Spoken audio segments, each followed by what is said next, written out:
So, ekskuus tog, die is, blank kom net eers vir my. En die 7-daagse adventiste staan ook bekend as die Sabbatariërs. So ek sê dit weer, en ek wil hê, ek doen geen aanval op enige geloof nie, ek doen dit om vir u te wys wat sê die woord, wat glo ek en jy, wat ek en jy moet glo, en ek het hoeveel keer hierdie week vir Annelie gesê, Annelie, ons glo dinge wat nie in die woord staan, en ons lees in die dinge wat nie in die woord staan nie, en deur oorlewering glo ons aan sekere dinge, en ek gaan nou vanaand begin, en ek gaan jou vinnig die verskille wys, ek gaan nou vanaand die woord gebruik, ons as protestante, en dit wat hulle glo, hulle is baie sterk, gebaseer op die 7de dag, die Sabbat, en hulle sê dat, ek gaan nou vanaand sien as ek so 'n bietjie oor die geskiedenis praat en oor die feite en die verskille. Eintlik gaan ek daarby uitkom, wat is die verskil tussen Sondag, die Sabbat, hulle glo Saterdag is die Sabbat, en dan, hoekom kom ons Sondag by mekaar? En ons sê as protestant is die eerste dag van die week. Nou Gerard, wys gou vir my daai, nou ek gaan nou vir u Eksodus 20 lees, net 'n eenvoudige vraag, wat ek vir u wil vra, en ek wil hê u moet dink daaroor, nee. As 'n mens Eksodus 20 lees, gaan jy al die sondes en die oortredinge daar kry, wat daar opgeteken is vir ons Eksodus 20, nee. Ek gaan vir jou wys, wat speel die rol van die wet, waar het dit vanaf gekom, en dan wil ek vir jou net sê, kyk 'n bietjie baie mooi in die Nuwe Testament, as ek dit gaan lees, dan as dit by die 4de gebod kom, dat jy die dag, gedenk die Sabbatdag, dat jy dit heilig, word dit nêrens in die Nuwe Testament weer herhaal nie. Al die sondes wat in die Ou Testament opgeteken is in Eksodus 20, word iewers in die Nuwe Testament vir ons herhaal. Hoekom nie? Word die 4de gebod nie vir ons opgeteken nie. Daar's 'n rede daarvoor, nee. So dis die tabel, as jy nou, ek gaan dit nou vir jou lees, ek gaan nou eintlik net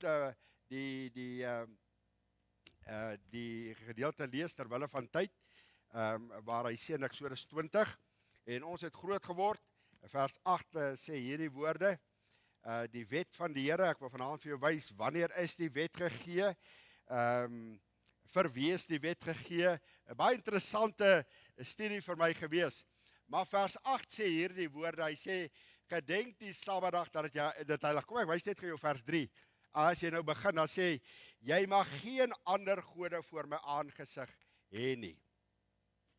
Nou, interessant, hy begin met hierdie woorde, toe het God al hierdie woorde gespreek en gesê, ek is die Here jou God, wat jou uit Egipte land, uit die slaafhuis uitgelei het. Nou daai vers 2 kom nou al reeds, en hy skakel ons 'n bietjie aan ons gedagtes, en dan sê hy, dis een van die redes hoekom die Here vir hulle hierdie woorde gesê het, gedenk die Sabbatdag, dat jy dit sal heilig, dat daar 'n dag moet wees, waaraan jy as volk sal dink, julle as volk sal dink, Egipte, die volk Israel, dat die Here hulle uit Egipte land uitgelei het.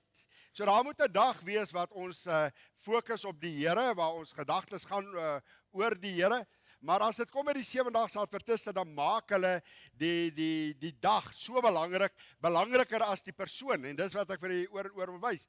Nou as hy sê, jy mag geen ander afgode voor my aangesig hê nie, dan daar word dit herhaal in Handelinge 14 vers 15.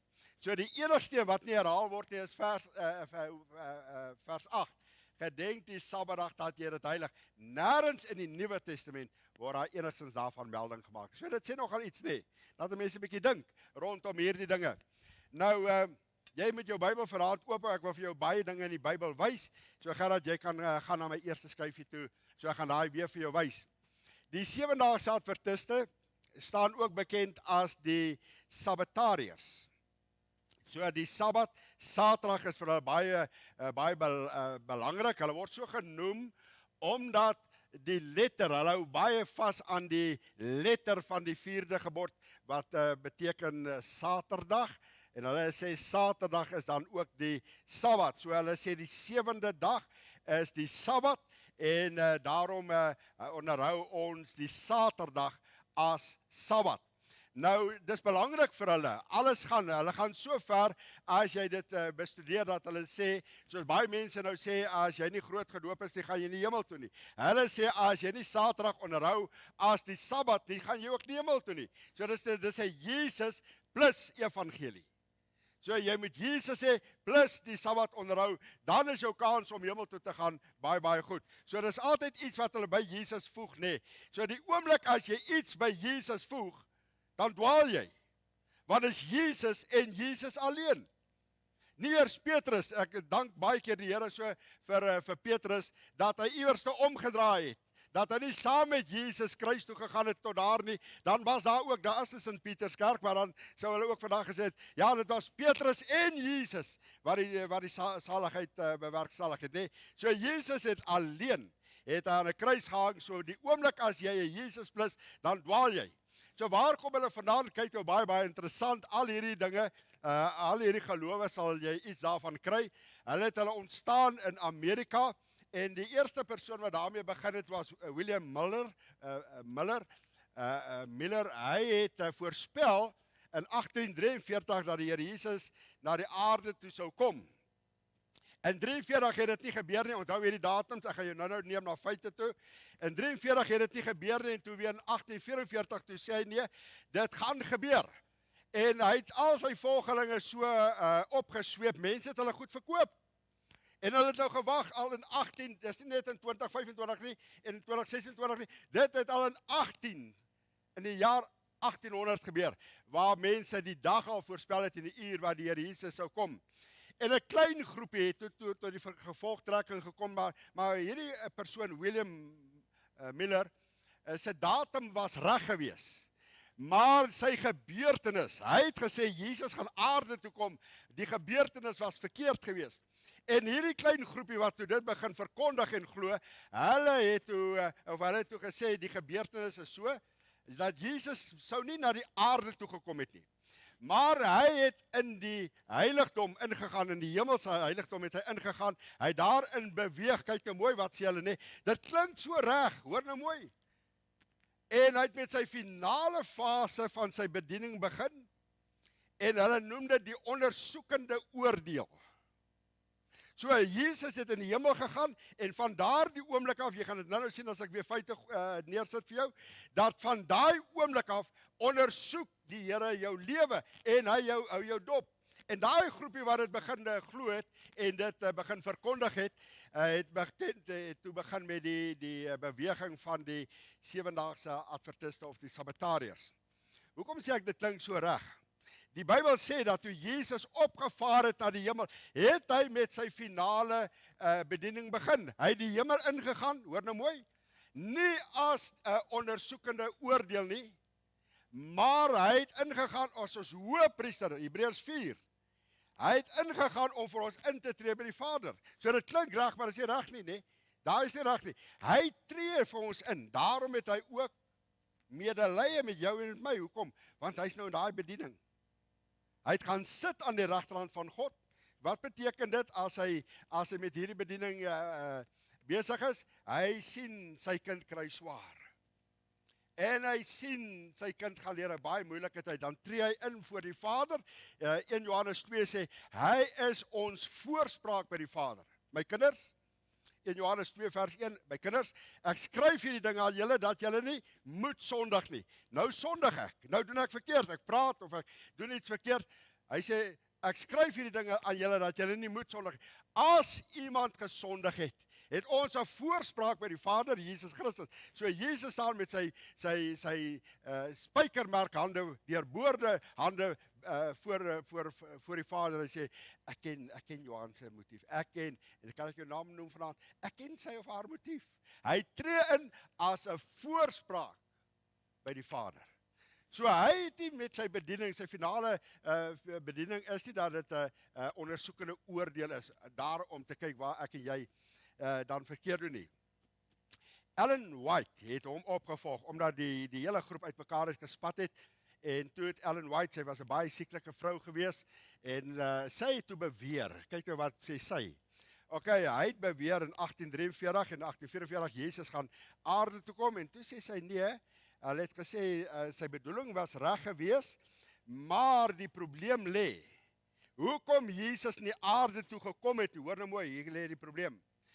Dat mense Sondag in plaas van Saterdag as rusdag kies.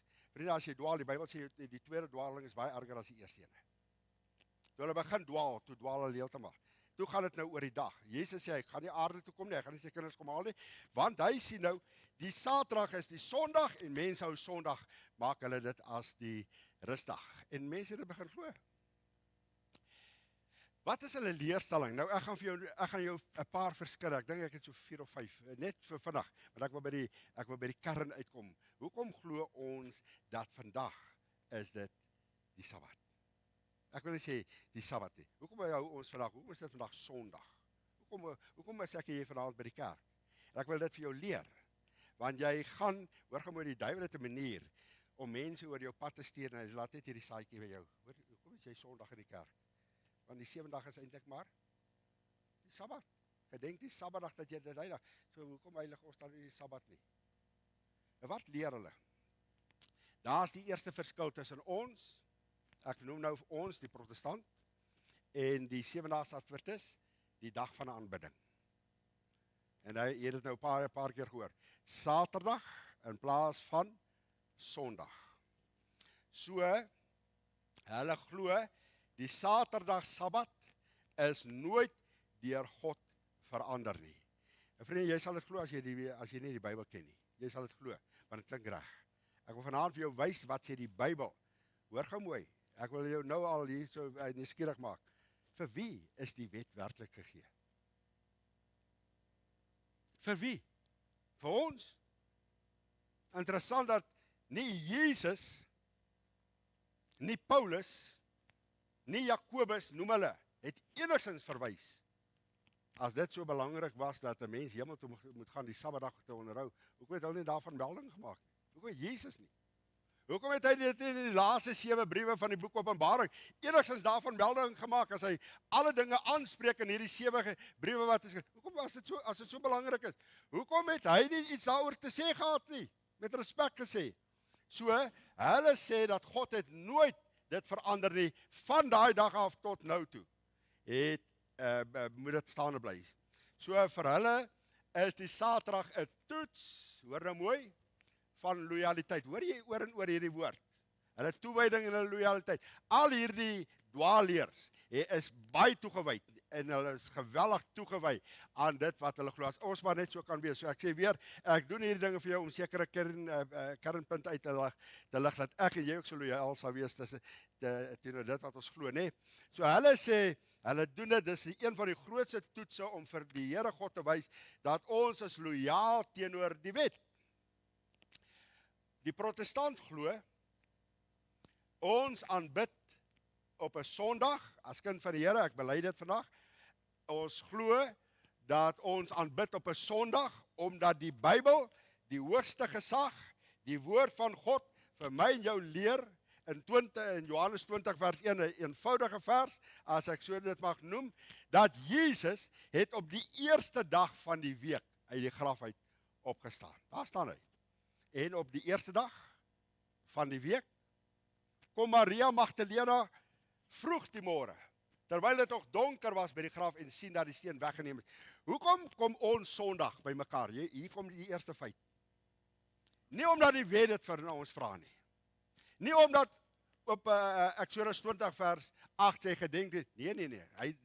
Dis nie hoekom nie. Jy gaan vanaand geskok wees as ek sekere dinge vir jou sê, nee.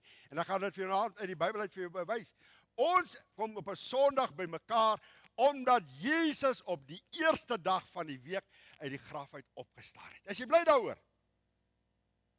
Nee, tog nie. Is jy bly daaroor? Hoor mooi, jy moet Sondag kerk toe kom. Jesus het opgestaan. Ons het 'n boodskap. Hoor mooi wat ek vir jou gesê het. Hulle glo die letter. Die Bybel sê die letter maak dood, dis die gees van God wat. Jesus het op, toe Maria sien die graf is leeg, hoor mooi, toe hardloop sy met 'n boodskap. Jesus het opgestaan, hoor mooi, Sondagmôre as jy opstaan, wakker word, Jesus, hoor jy met jou herinner daar, Jesus het uit die graf uit opgestaan. Jy moet opgewonde wees as jy kerk toe kom. Jy moet mekaar so groet by die kerk. As ek jou sien, Jesus het opgestaan. Hulle het mekaar so gegroet, opgewonde. Hy het opgestaan uit die dood uit. So Sondag, ek en jy vier dit, nie omdat die wet dit sê nie. Die wet, hulle onderhou die wet. Ons doen dit op 'n Sondag, omdat dit die eerste dag van die week is, wat hierdie boodskap uitdra, Jesus het opgestaan. Hier is 'n tweede verskil. So die eerste verskil is, dit gaan oor die dag. Hulle glo die 7de dag, die Saterdag, ek dink die Sabbatdag dat jy dit heilig. Ons glo nee, die dag is die eerste dag van die week. Baie interessant, al hierdie dwaalleer, jy vang hulle uit by die toestand van die siel. Wat glo hulle oor die dood? Wat glo hulle na die dood? As jy wil weet, vra daai persoon as hy met jou praat, sê gou vir my, hoe glo jy as jy doodgaan? Hoe glo hulle? Hulle glo in 'n sieleslaap. Wat beteken dit? Hulle glo aan 'n voorwaardelike onsterflikheid. En hierdie siele toestand van die dood staan bekend as silence, inactivity and entire unconsciousness. Dis 'n sieleslaap, jy slaap maar net. Hulle glo dit. Kom ek wys vir jou. Hulle glo die siel van die mens slaap onbewus in die graf. Tot en met die wederkoms van die Here. Hoor mooi, ek wil vanaand vir jou sê, as jy met die Here Jesus sterf, sê Paulus, is ons by hom. Maar as jy sonder die Here Jesus sterf, gaan jy alreeds in die voorportaal van die hel beleef wat op jou wag. Jy slaap nie, hoor gemooi. Jy's bewus van dit wat vir jou wag. Toe Lazarus sterf in Lukas 16, toe sê hy hierdie woorde, hy het sy oë in hierdie lewe toegemaak. Toe sê hy hierdie woorde. Stuur Lazarus, dat hy net die punt van sy vinger in water druk en met tong verkoel, want ek ly smarte. Hy het alreeds ervaar wat vir hom gaan wag. Daar's nie so iets, hoor gemooi, kyk hoe ver gaan hulle, as hulle praat van die slaap onbewus. Nou, as jy na die leer van die sieleslaap toe gaan, en jy bestudeer dit, dan gaan jy agterkom, dit is van heidense afkoms. Hulle glo ook nie, ek gaan nou vir jou terugkom daar, hulle glo ook nie aan 'n ewig brandende hel nie, want hulle glo in daai woord, wat praat van 'n totale vernietiging. Met ander woorde, is amper so, het ek dit eerste vir jou gesê, dis amper soos daai, disintegreer. Jy weet mos, as 'n motorfiets teen iets bots, dan gee hy pad. Alles is, daar's geen bewyse nie. Hulle glo dat die siel van die mens is so. Die dag as jy sterwe, disintegreer jy heeltemal. Nou, die Bybel sê, as jy sterf, gaan die siel van die mens is onsterflik. Die Bybel sê dit. Dis nie wat die kerk glo nie. Die Bybel sê, die hoogste gesag sê, die siel van die mens, die lewe lê in die siel, die bloed lê in die lewe, en dis in die siel van die mens. Hoor mooi, God het, toe hy die mens gemaak het, toe jy daar lê, die mens lê, nadat hy alles gemaak het, toe maak hy die mens, en die Bybel sê in Genesis, en God het deur sy neusgate lewe ingeblaas.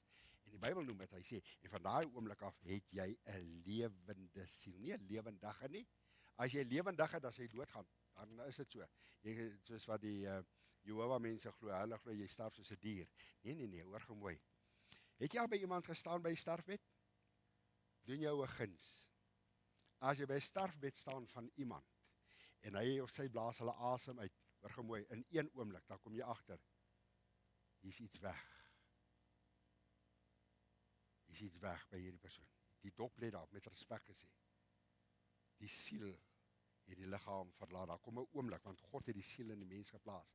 Hy sê asem in die neusgate van die mens ingeblaas. As jy sterf, dan verlaat. En die Bybel sê die siel van die mens gaan na een van twee plekke toe. En jy kies, en ek kies, waarheen ons gaan. So dit wat hulle sê, dat totale vernietiging wat plaasvind, is nie waar nie, So hulle glo dat die goddelose aan die einde van die tyd deur vuur verteer sal word, maar hulle gaan ophou bestaan. Dit is amper soos die Jehovah-getuies wat glo, jy sterf soos 'n dier. En daarna is daar geen verhaal nie. Nee, daar's 'n lewe na die dood. Ek wil jou waarsku. Ek wil hierdie gemeente oor en oor dit sê. Daar's 'n lewe na die dood. Die oomblik as ek my asem uitblaas, die dood spreek en die graf spreek nie die laaste woord nie. Daar's 'n lewe na die dood.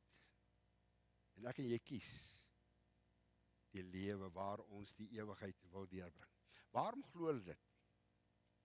Hoor nou mooi of hierdie woorde vir jou sin maak. Waarom glo hulle dit? Hoekom leer hulle dit? Omdat hulle sê 'n liefdevolle God. Ken jy daai taal? Is dit nie wat vandag van predike van die kansel af verkondig word? God is so liefdevol, hy sal geen mens in die hel werp nie. As jy wil weet hoe werk God, dan gaan jy na 'n treinoorgang toe, jy gaan stasie toe of jy ry oor daai brug, as jy oorgaan, dan kyk jy na 'n treinspoor. Die geregtigheid van God en die liefde van God is twee treinspore wat langs mekaar hardloop. Hulle sal nooit daarvoor by mekaar uitkom nie. Onmoontlik. Hulle hardloop die oordeel van God en die liefde van God. Jy kan nie die liefde van God preek sonder ook om die oordeel in te bring nie. Dis onmoontlik. So hulle sê 'n liefde God sal nie biljoene mense jarelank martel met 'n lewe na die dood vir sondes wat hulle in 'n kort tydperk gepleeg het. Maak dit sin? So jy kan maar leef soos wat jy wil. Iewers gaan God kom en hy gaan dit net so oor die oorsien en sê, ag, weet jy wat? Dis verskoon die woord. Dis 'n goeie kanseltaal. Dis maar alright. Hoor gou mooi. Die liefde van God, as jy die liefde van God wil sien, dan kyk jy na die kruis van Golgotha. Jy sien dit daar, waar hy sy eniggebore seun laat sterf het. Dis liefde. Hy het klaar sy liefde geopenbaar. Hy het nie nodig om dit weer te openbaar nie. Wat verwag hy van die mens, dat ek en jy moet reageer op sy liefde? Here Jesus, hier is ek, uit liefde vir dit wat u gedoen het, dat u u seun geoffer het en laat sterf het. Here, uit liefde, help my om u lief te hê. Stort Romeine 5 vers 8. Stort u liefde in my hart uit, sodat ek God kan lief hê. Sien waar dwaal hulle? So kortweg, hulle hele identiteit word gevorm deur hierdie twee dinge. Onthou jy nou weer die datum, ek gaan nou gou terug na 1843 en 44, ek wil net gou vir jy ietsie wys. Hulle leier het nou beweer dat Jesus gaan terugkom en hy het dit nie gedoen nie. Nou sê hulle dat ons nou in die tyd van die einde leef en elkeen se lewe word nou deur God ondersoek. Dit is wat hulle vir mense sê. So om daai ondersoek nou te verstaan, gedenk net die Sabbatdag. Is jy met my? Die tweede een is, hulle siening van die hel, wat ek nou vir jou verduidelik, hulle glo nie regtig daarin nie. Hulle glo dat ek hier net aan die slaap raak, en onbewustelik slaap ons tot wanneer, want hierdie God is so regverdig. Hulle sê hierdie woorde, en ek het dit aangehaal, hy is nie 'n tiran wat mense vir ewig sal braai nie.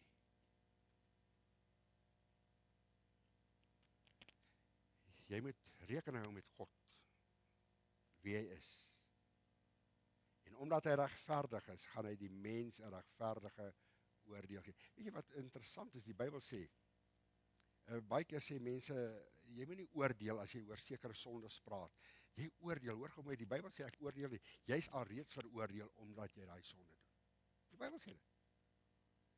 So die derde verskil in die siening van die hel, oor die siening van die dag, en dan is hulle ook baie gesondheidsbewus. Hulle is baie streng daarop, gesondheid en dieet. Ons protestante glo ons leef nie meer onder die wet nie, byvoorbeeld as dit kom by die verbod op varkvleis, ons glo nie meer daarin dat dit op ons van toepassing is nie. Hulle hou streng by hierdie reël, die onderskeid tussen rein en onrein kosse. So hulle sal net eet wat rein is, daar's 'n lys, ek wil nou nie daarmee bemoei nie, maar hulle betref dit 'n onderskeid. Is dit rein? Sê die Bybel is rein? Is dit onrein? As dit rein is, mag ek dit eet, as dit onrein is, mag ek nie.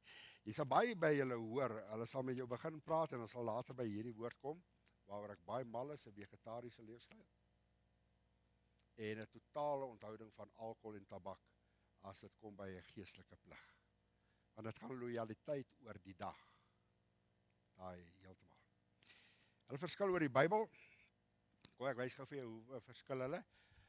Ons sê dis slegs die Bybel, hulle sê dis die Bybel plus al die geskrifte van, of die profeseë van hierdie vrou Ellen White. Sy was baie sieklik geweest en sy het baie gehallusineer ook en ja, hulle het dit as profeseë neergeskryf en hulle glo dit in die boek, hulle lees dit en hulle glo absoluut dit wat sy neergepen het.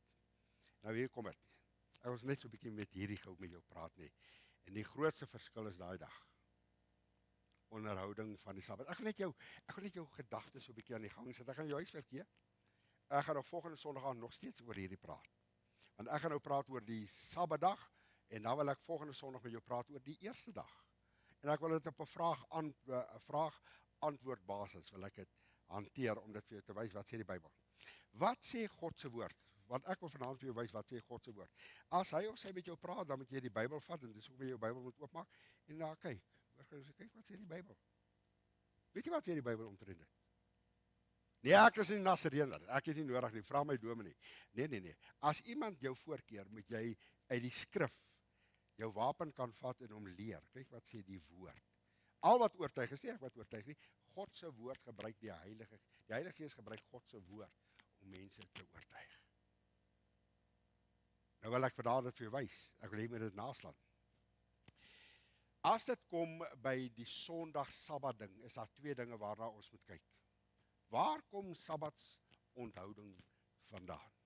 Waar kom dit vandaan? Hoekom glo jy dit? Ek is 'n protestant, ek is so groot gemaak. Oorlewering. Maar hoekom glo jy dit? Hoekom doen jy dit? Nee, my pa het dit gedoen. Hoekom doen nee, my oupa? Hoor my. Waar in die Bybel staan dit? En dan die gebruik. Hoekom kom die kerk? Hoekom kom ons Sondag by mekaar? Kom ek noem dit vanaand as protestant. Waar kom dit vanaf? Dat hulle sê jy moet die Sabbat onderhou en waar kom ons as protestant vanaf as Nasareener? Hoekom ons Sondag by mekaar? Kan ek dit vir jou gou wys? Die woordjie Sabbat in Hebreëus in die Ou Testament beteken geensins Saterdag nie, maar dit beteken rus, ophou met werk. Hoor wat sê Eksodus 20 vers 1 en 2. Toe het God al hierdie woorde gespreek en gesê, ek is die Here jou God wat jou uit Egipte land uitgelei het. Ek wil hê jy moet 'n rusdag hê, jy moet 'n rus oomblik hê, sodat jy kan dink wat met jou as volk gebeur het, dat die Here jou God jou uit Egipte land uitgelei het. Daar moet 'n dag in jou week wees. Daar moet 'n dag in jou lewe wees, waar jy kan dink aan die weldade wat God aan jou gedoen het, dat hy jou uit Egipte land. My volk, julle moet dit nooit vergeet. Dit was my sterke hand, wat julle uit Egipte land. Dis 'n geweldige ding van God gewees, dat sy volk dit nooit moet vergeet nie. Kom ek noem vir jou 'n paar waarhede rondom hierdie woord. Kyk nou mooi, wanneer is die Sabbat ingestel? Wanneer? Is jy nog met my? Wanneer? Maar ons moet dit vir mekaar sê, want dit staan in Eksodus 20. So dit kom nêrens in die Nuwe Testament voor, gedenk die Sabbat. Nou, wanneer is die Sabbat dan ingestel? Nou moet jy saam met my blaai na Eksodus 16 toe. Eers baie jare na die skepping. Baie jare. Nou wat sê dit? Nou wie was Adam en Eva en dan lees ons van hulle kinders en dan kom die eerste aartsvader Abraham en dan kom Jakob, dan kom Isak. Hoekom het God nooit iets van die Sabbat vir hulle gesê nie? Blaai saam met my, lees gou saam met my. En ek wil vir jou sê, hier kom die heel eerste keer in Eksodus 16. En jy moet weer by die huis gaan lees, oor en oor gaan lees. En ek lees vir jou net so 'n paar verse hier en daar. Hoor wat sê hy toe in vers 23, is jy daar, Eksodus 16 vers 23. Toe sê hy vir hulle, dis nou Moses. Dis interessant, dis nie Abraham nie. Was dit nou Abraham, dan kon ons sê, okay, dis net na die skepping, dis daarom net, dis, hoor gaan mooi. Toe sê hy vir hulle, dit is wat die Here gespreek het, môre is dit rusdag, 'n heilige Sabbat van die Here. Wat julle wil bak, bak dit, en wat julle wil kook, kook dit, en bære vir alles wat oor is om dit te bewaar tot die môre toe. En hulle het dit gebære tot die môre toe, soos Moses beveel het, en dit nie geëet, en dit het nie bederwe nie, en daar het geen wurms ingekom nie. Toe sê Moses, eet dit vandag, want dit is vandag die Sabbat, en van die Here, vandag sal julle dit nie in die veld kry nie. 6 dae lank moet julle dit in versamel, maar op die 7de dag is dit die Sabbat. So dis die eerste keer die instelling en die onderhouding wat ons lees, waar? Exodus 16, jy moet dit nou mooi hoor, jy moet hierdie verse gaan lees. Jy moet vir die Heilige Gees vra, maak my mind oop, maak my verstand oop, om dit raak te sien. Nog lank voordat die volk by die berg Sinaï aangekom het, sê Moses, nog lank voordat die wet by die berg Sinaï van Moses gegee het, sê hy, ons met een dag, dis 'n Sabbatdag, weet dit aangestel? Die Here sê vir Moses, sê vir die volk, vir Moses, sê vir die volk. So waar die wet gekom, dat hy gesê het in Exodus 20, toe die Here, toe het God al hierdie woorde gespreek, eers in Exodus 20, kyk nou mooi. Ook na die sonvloed, mis ons 'n Sabbatsviering, of 'n Sabbatsbevel, wanneer die Here God sy bevele gee, aan Noag, die tweede stamvader, van die hele mensdom, vind ons geensins, al die godsdienstige gebruike, al die wette, alles wat die volk moet onderhou, vir Noag, vind ons geensins, dat God sê, enigstens praat, van die 7de dag nie. Is jy met my? Ek praat met jou, mense wat glo dat Saterdag die 7de dag is, en as jy dit nie onderhou nie, dan gaan jy nie die hemel maak nie. Ek wil net vir jou wys, was dit vir God 'n belangrike saak? As dit kom by God se woord aan die aardsvader, noem ek dit vir jou Abraham, Isak, Jakob, Noag, en ons gaan lees elke keer 'n volledige verslag van al die godsdienstige gebruike, die besnydenis, die offerandes, die altaar, al daai goed, is daar geensins iets gesê oor die viering van die Sabbat. Dit is belangrik. Ek wil jou nou net so 'n bietjie inbring na die dieper kant toe. Is jy met my? Is jy nog met my? Stem jy dit saam? Sien jy dit? Sien jy dit raak? Kom ek wys vir jou. As die Sabbatsvieringe so noodsaaklik was as wat die Sabbatariërs beweer, sou God daarom seker iets beslis vir die aardsvaders gesê. Hy sou daarom vir Adam gesê, Adam, ek het jou gemaak, ek wil net hê, daar's 'n dag, ons noem dit die Sabbat, jy moet dit onderhou en jy moet dit vier. Hy sou daarom vir iemand, van Adam af, tot waar ons nou gelees het, die eerste keer wat ons dit lees, hy sê dit vir Moses. En hy sê, Moses, ek wil hê jy met die volk sê, julle moet alles by mekaar maak, maar daar's nou 'n rede, hoekom hy dit sê, jy moet dit gaan lees, ek het nou nog nie daarby gekom nie, nee. So baie interessant, Abraham het geen Sabbatsgebod gehad. Kyk nou mooi, ek vat jou nou 'n stapie dieper. Want die wet, die 10 gebooie, het eers 430 jaar daarna, na die verbond wat God met Abraham gesluit het die wet eers gekom. Hoe lang? Waar lees ek dit? Galasiërs 3, vers 16 en 17. Dit staan daar. Die verbond wat God met Abraham gesluit het, die wet het eers 430 jaar daarna gekom. Nou wat het hulle in 430 jaar altyd gedoen? Hoe is die Sabbatdag nie daar gevier nie? Hoekom het God nie 'n verbod gestel en gesê, hoor nou mooi, vir die eerste keer na 430 jaar, nadat Abraham die verbond met God gesluit het, die eerste keer kom dit na vore. Nou wat het met al die mense voor dit gebeur? Hoor jy die redenasie? Is jy met my? Kan ek jou nog dieper neem? Nou, hoekom is dit so belangrik? Vir wie is die Sabbat dan ingestel? So ons moet nou agterkom, as die Sabbatdag ingestel is, was dit nou regtig vir God so belangrik? Kan ek wys gou vir jou, vir wie is dit ingestel? Die 4de gebod, gedenk die Sabbatdag, dat jy dit heilig, die Sabbat, ek praat nie van die eerste dag van die week nie, ek praat van die Sabbatdag, is alleen uitsluitlik vir die volk Israel gegee.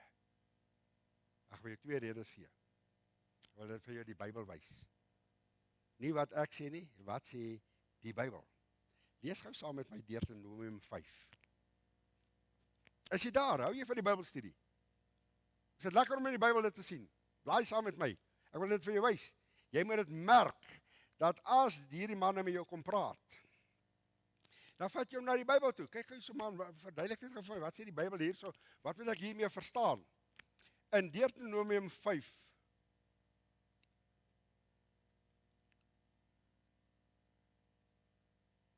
vers 3 staan hierdie woorde. Is jy daar? Met ons vaders het die Here hierdie verbond nie gesluit nie. Nou sê hy's besig. Kyk gou daar na die opskrif.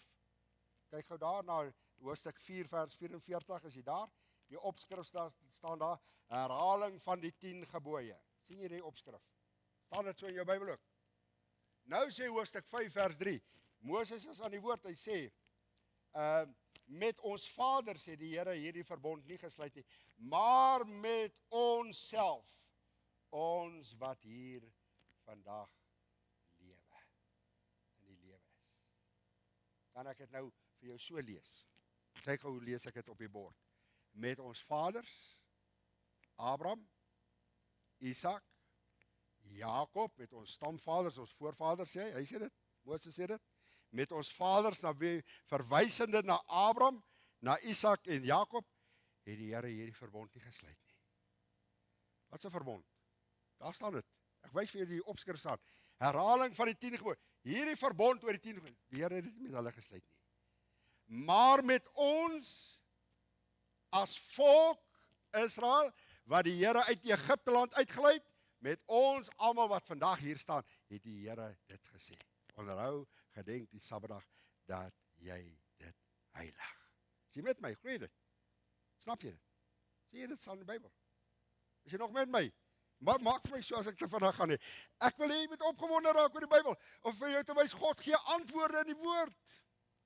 Soos uitsluitlik vir Israel gegee, en dan is ook die aanvang van die wet en die Sabbat. Nou, waarom is die Sabbat vir die volk? Ek wil jou nooit hierdie 2 redes gee.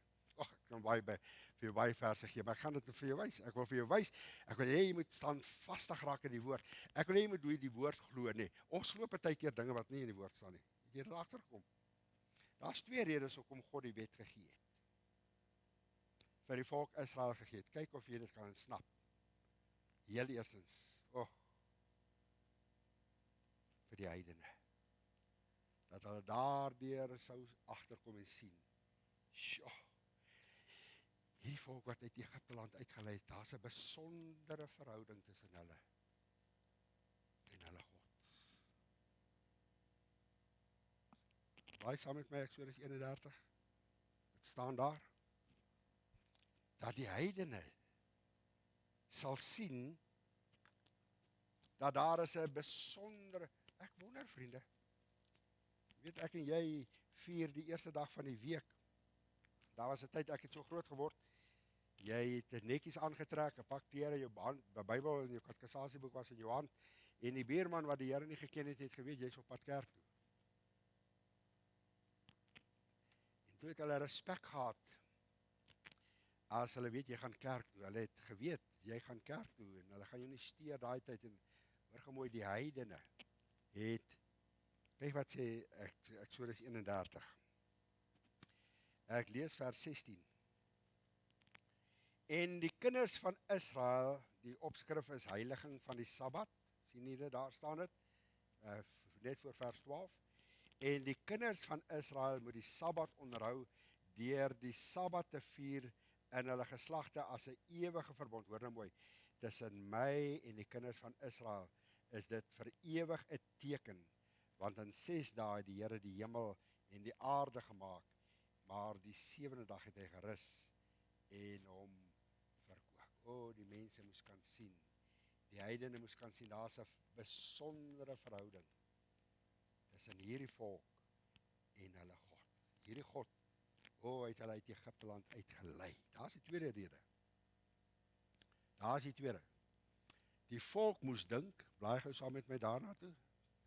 Die volk moes dink daai dag, Deuteronomium 5. Hy gee daar die tweede rede. Ek gaan nog net vir jou hierdie rede gee, dan stop ek. In Deuteronomium 5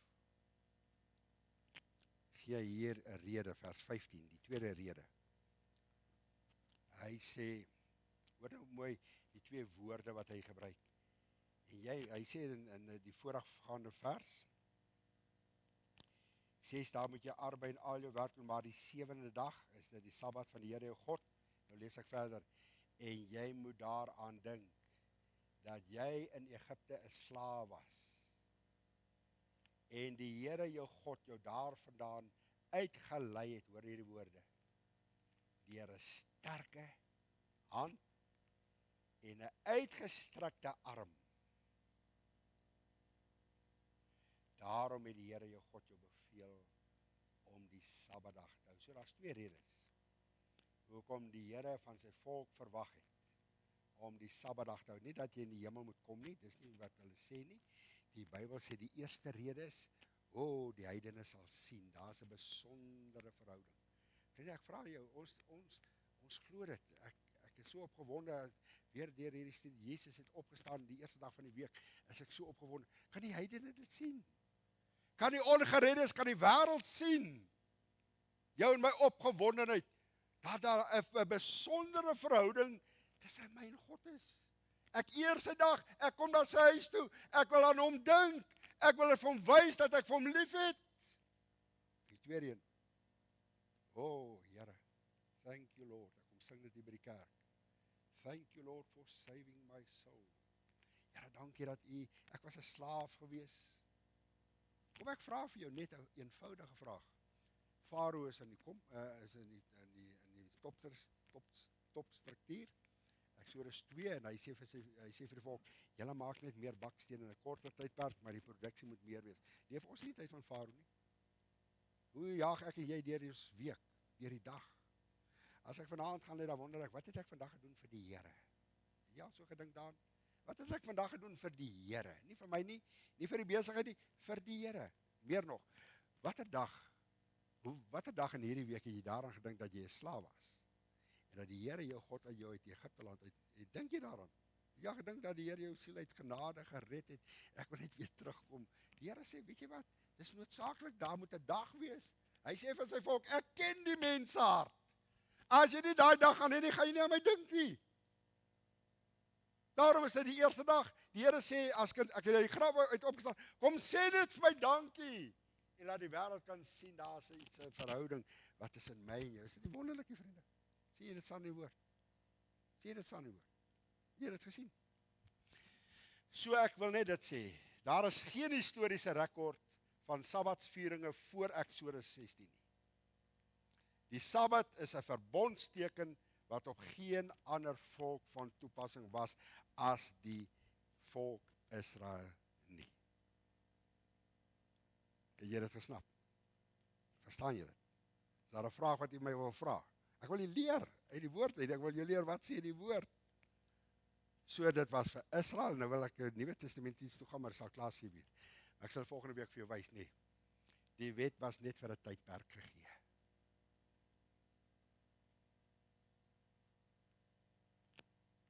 Het jy iets geleer? Yes, Johan, jy het my nou, ek is nou soos 'n verkleermannetjie op 'n smartbox. Voel jy so? Wat moet jy onthou? Dit gaan nie vir God oor 'n dag nie. Dit gaan nie vir God oor 'n dag nie. Weet jy waaroor gaan dit? Oor hierdie twee dinge wat hy vir sy volk ingeprint het. Daar moet 'n besondere verhouding tussen my en jou wees en ander moet dit kan sien. Dit is vir God belangrik. En om 'n dag te hê waar jy kom een kant. Vriende, jy gaan dit nie by die huis doen nie. Kom ek waarborg jou. Jy gaan dit nie by die huis doen nie. Wanneer ons kerk toe kom, dan gaan dit hier oor, Here Jesus, ek kom aanbid U. As dit kom by koortjies, as dit kom by die liedere, Here, dit gaan oor U. Ek was 'n slaaf. Dit is verskriklik om 'n slaaf te wees. Weet jy wat beteken 'n slaaf? Jy het 'n meester wat jou voorskryf wat jy moet doen. Hy's 'n harde, Johannes 8:44 sê, die duiwel is 'n harde meester. Hy laat jou hard werk.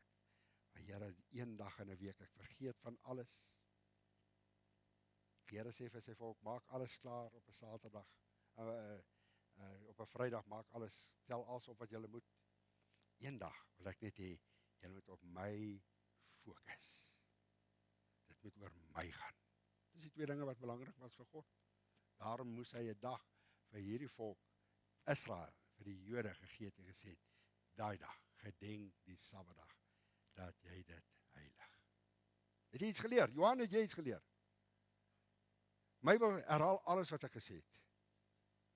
Het jy iets geleer? Wie moet ek hier vra? Lyk almal geleerd. Maar het iets geleer? Sal jy dit onthou? Ek doen dit nie om iemand af te kraak of geloof, nee, ek is by daai tyd in my lewe verby. Ek wil jou op die woord, want die Bybel sê in die laaste dae sal baie dwaallering kom, en dit gaan oor dinge, en nie oor Jesus nie. Ek wil jy moet in die Here Jesus vasgemaak wees, jy moet verlief wees, jy moet jou eerste liefde vir die Here Jesus kom sê, en vir hom vertel, dat jy hom lief het. Wonderlik. Enige vraag? Laat ek eers gaan voorberei. Reg so, maar jy het iets geleer nie. Jy het iets geleer. Ek dink ek moet by skyfie 4 begin. Kom ons sluit af. Ja, daar's 'n vraag. Ek sien haar hand laat sak maak.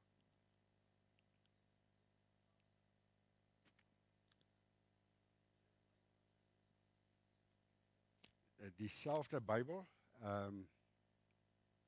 maar hulle interpreteer dit letterlik. Hulle vat die letter. Maar hulle konsentreer baie meer op die 7de. Is eintlik al gedeelte wat hulle ken. Gaan net oor die 7de dag. Maar hulle is baie, die Bybel is daar, maar hulle hoofskrif is eintlik maar Ellen White se profesie, want sy was half so in 'n ek gaan nou die woord gebruik, soos in 'n trance. En sy het verskriklik baie profeseë gegee, en hulle lees dit nog baie, en hulle glo dit nogal baie, omdat dit gesê het. So dis 'n mensewoord teenoor God se woord. Die enigste 2 dwalinge wat ek vir u wil sê, die Jehovah-getuie en die Mormone, the Saints of the Latter Days, the Book of Mormon. Daai 2 is baie aan die orde vandag, en elkeen van hulle het hulle eie Bybel wat hulle lees. So die Jehovah-getuies het hulle Bybel, waar hulle die Bybel vertaal na die woord, na Jehovah toe, God of Here, Jehovah. Hulle Bybel is NWV, die nuwe wêreldvertaling. Wêreldvertaling, en dan die Mormone, the Book of Mormon. Kom ons sluit af. Ek wil 'n paar oomblik van stilte gee. Gerard sit vir my hierdie en die waterverkoeler ook af. 2 redes wat God die wet gegee het vir sy volk. Jy moet daaraan dink dat jy slawe was. Oor hierdie woorde, my uitgestrekte arm en my sterk hand en julle uitgelei. Jy moet daaraan dink. Kom sê net dankie. Julle was slawe. Wil jy nie vanaand vir die Here sê, Here, ek was 'n slaaf. Jy het my uit Egipteland uitgehaal. Dis wonderlik. Egipteland wat die wêreld beteken. Uitgehaal beteken, hy het my gered, hy het my siel gered, hy het my sy kind, ek sê so, sy kind kom maak. En die tweede, heidene sal sien, die ander volke sal sien, daar is iets tussen my en julle. Sê vanaand vir hom, Here, dat die wêreld sal sien, daar is 'n besondere verhouding, konneksie tussen my en u. Wil jy net vir hom hier sê, voordat ons vandag nie, ek gaan vir jou stilte gee.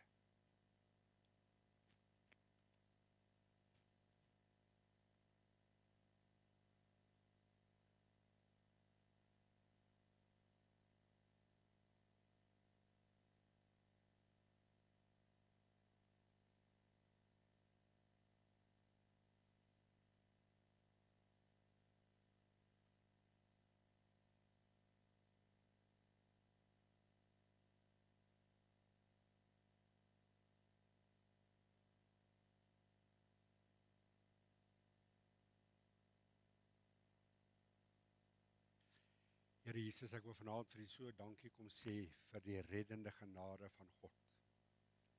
Vanaand kom dankie sê vir u sterke en uitgestrekte arm, dat u in my lewe vir my 'n rooi see kom oopmaak het. Daai rooi see wat vertel van die bloed van Jesus. Dankie dat ons vanaand kan weet, soos Efesiërs 1 sê, vers 7, in hom het ons die verlossing deur sy bloed. Ons kom dank u vir die bloed van Jesus. Here, ons wil nooit gewoond raak daaraan nie. Ons wil dit nooit vanselfsprekend aanvaar en net vat nie. Ons kom sê vanaand, dankie Here, dankie. Dis hoekom u die wet daar geplaas het. Kom sê net vir my dankie. Dis goeie maniere om dankie te sê. En Here, baie, baie dankie dat u ook vir ons sal help. Vandag terwyl ek so gery het, het ek so gedink aan daardie ou flesie wat Maria aan die voete van Jesus gebreek het. En Here, ons lees baie oor die nardesalf en ons lees oor daardie, dit was 'n aroma in daardie vertrek gewees. Ander het geweet, sy was by Jesus en aan die voete van Jesus. En ewe skielik het hierdie gedagte net by my opgekom, Here. En u weet, ek het dit agter die stuur vir u gesê, sy het geruik na Jesus. Sy het geruik na die geur van Jesus. En ek het gesê, Here, help my dat my lewe na u sal ruik. En Here, dat mense 'n besondere verhouding in hierdie gemeente en sy lidmate sal sien tussen hierdie gemeente en God. Dat hulle sal sien, daar's 'n besondere, dat ons nie net Sondag u sal dien nie, nee Here, maar deur die week. Dat mense sal sien, daar's iets anders. Daar's iets anders. Sal u die naprediker wees? Help ons, Here, om u woord met oop oë te lees, met 'n oop verstand, met 'n oop hart. En dat ons sal raak sien die lesse wat u vir ons wil gee. Bewaar ons gemeente van dinge, Here. Dat dit nooit Jesus plus dinge sal wees nie. Maar dit sal gaan oor Jesus. Here, ek voel baie keer vir u so jammer as ek dink aan wat mense nog by die verlossingswerk voeg. Dit is asof Jesus dit nie 'n volbragte werk gedoen het nie. Daar moet nog iets by. Here, ek dank u vanaand vir Golgotha. Ek dank u vir die bloed van Jesus, dat dit die sondaar skoon was en 'n mens se lewe verander van 'n sondaar na 'n kind van God. Ons gee u al die eer daarvoor.